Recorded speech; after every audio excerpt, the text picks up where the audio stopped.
UP में आम आदमी पार्टी की गंदी सियासत बेनकाब हुई है। आम आदमी पार्टी के इशारे पर जात की बुनियाद पर सर्वे किया जा रहा था। आपको बता दें कि 744, 71, 78, 43 नंबर से सर्वे किया जा रहा था। समाज में जात पात की बुनियाद पर जज्बात को भड़काने का केस दर्ज किया गया। लखनऊ के हजरतगंज थाने में दर्ज किया गया मुकदमा। IT एक्ट के तहत ये मुकदमा दर्ज किया गया है। बड़ा अपडेट इस वक्त का यूपी से आपको बता रहे हैं। उत्तर प्रदेश में आम आदमी पार्टी की गंदी सियासत बेनकाब हुई है। आपको बता दें कि यहाँ जात की बुनियाद पर सर्वे किया जा रहा था और बताया जा रहा है कि ये आम आदमी पार्टी के इशारे पर जात पर मुनस्सिर ये सर्वे किया जा रहा था। 744, 71, 78, 43 नंबर के जरिए ये सर्वे किया जा रहा था। समाज में जात पात की बुनियाद पर जज्बात को भड़काने का केस दर्ज हुआ है अब इन सर्वे करने वालों पर। लखनऊ के हजरतगंज थाने में मुकदमा दर्ज किया गया है। वहीं IT एक्ट के तहत भी मुकदमा दर्ज किया गया है। और हमारे साथ हमारे साथी हमारे नुमाइंदा आशिफ इकबाल मौजूद हैं मजीद अपडेट्स लेकर। आशिफ, उत्तर प्रदेश में एक ऐसा सर्वे किया जा रहा था जिसकी बुनियाद जात थी। अब इस पर मुकदमा दर्ज हुआ है। जाहिर है संगीन मामला है और बताया जा रहा है आशिफ कि आम आदमी पार्टी की साजिश थी। आम आदमी पार्टी के इशारे पर यह सर्वे करवाया जा रहा था।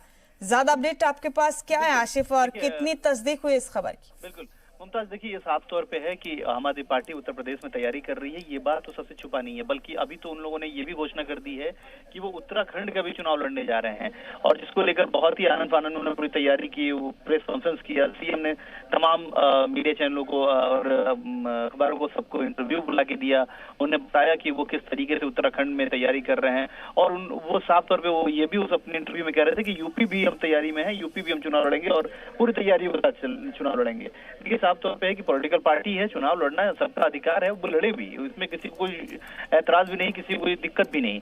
लेकिन जिस तरह की ये सर्वे की बात सामने आई है वो कहीं ना कहीं से आम आदमी पार्टी के तमाम राजनीतिक जो उनकी पृष्ठभूमि है उस पर सवालिया निशान खड़ा करता है, क्योंकि एक तरफ उस पार्टी का निर्माण ही हुआ था कि न वो जात की बात करेंगे, न वो जाति की बात करेंगे, न किसी तबके की बात करेंगे।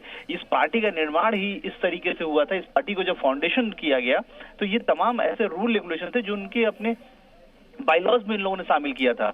उसमें साफ तौर पे ये भी कहा था कि वो हम वो काम कभी नहीं करेंगे जिससे किसी एक जाति को फायदा हो, एक तबके को फायदा हो, एक कम्युनिटी को फायदा हो। ये ऐसा काम कभी नहीं कर सकते हैं। हम नीट एंड क्लीन पॉलिटिक्स करने के लिए आए हैं, जो पॉलिटिक्स में गंदगी है उसको साफ करने के लिए।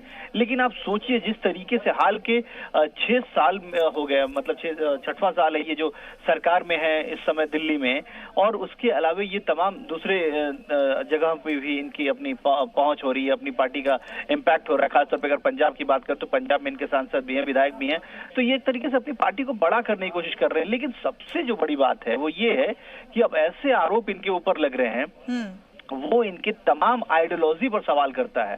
वो ये कहता है कि जो शख्स जो पार्टी का निर्माण ही तमाम दूसरी चीजों के लिए हुआ हो, वो अगर इस तरह की बातें कर रहा हो, वो इस तरह की चीजों में लिप्त पाया जाता है, वो इस तरह की चीजों को आगे बढ़ा रहा है, तो आखिर उनकी मंशा क्या है, ये भी बहुत बड़ा सवाल है। क्योंकि अरविंद केजरीवाल और उनकी पार्टी जब बनी थी तो ये तमाम ऐसे इशूज थे, ऐसे मसले थे जो उन लोगों ने वो अपने शपथ पत्र में इस बल्कि शामिल किया था कि हम किसी भी जात धर्म तबके की बात नहीं करेंगे। हम पॉलिटिकल में हम पॉलिटिक्स में क्लैरिफिकेशन चाहिए हमको, तो हम वो देंगे। हम साफ सफाई से पॉलिटिक्स करेंगे, हम नीट एंड क्लीन पॉलिटिक्स करेंगे। लेकिन आप जरा सोचिए कि इस तरह के आरोप लग रहे हैं आम आदमी पार्टी पर, तो इससे क्या कह सकती हैं? आपकी कथनी और करनी का फेर नजर आ रहा है।